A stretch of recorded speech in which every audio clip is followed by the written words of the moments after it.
22-iyunni Sergeli Moshina bozori Cobalt qatorda aylanib yurganimda bitta ukamiz Abduhol deganlarida labbi okajonim deb borganimda 2021 Cobalt bor 9000 ga qo'yib bering degan edilar. O'sha xursand bo'lib, "Xo'p bo'ladi okajon" deb endi video olaman deganimda 1 minutga qarab oring dedilar. Labbi okajon desam, "Nechta obunachingiz bor?" dedilar. Okajon Cobaltni so'raganlar bor edi.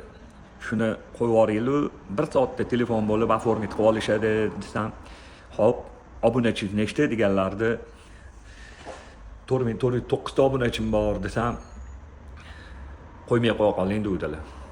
O'shanda hayron bo'lib, "Nimaga oka, o'zingiz chaqirdingiz, qo'yinglar" desam, "Odaming kam ekanda, ukam, bor aylanib kel, 1 oyda kelasan, obunaching ko'payganda" degan edilar. O'sha videoga 3 oy 8 kun bo'libdi. Prosmotr 1 million bo'libdi, obunachimiz 34900 ta bo'libdilar. Alloh mendan so'ramaysanmi bandam? Mana men senga bermaymanmi deb. Alloh bo'ldi dedi. Mana patentlar berdi. Ofislar ochdik. Mana yana bitta ukamiz yomg'irda, qishda qiynalmay aka deb mammaga joylar mana chiroyli qilib berishyapti. Alloh ishligiga baraka bersin. Xudo xolisi bitib qoldi. Lekin o'sha Cobaltni qo'ydirmagan okam dedim, men xafa emasman. Umrlari uzoq bo'lsin, Alloh ishlariga baraka bersin.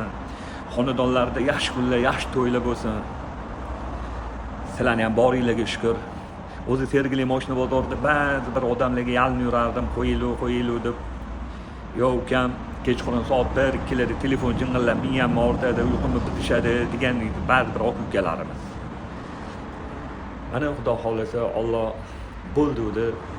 Mendan so'ra men beraman, bandam mahzun bo'lmadi. Maktabda chiroyli joylar, archa ko'chalar, ofislarimiz tayyor. Xudo xolisa sotiladigan mashinalar bo'lsa olib kelaverasizlar.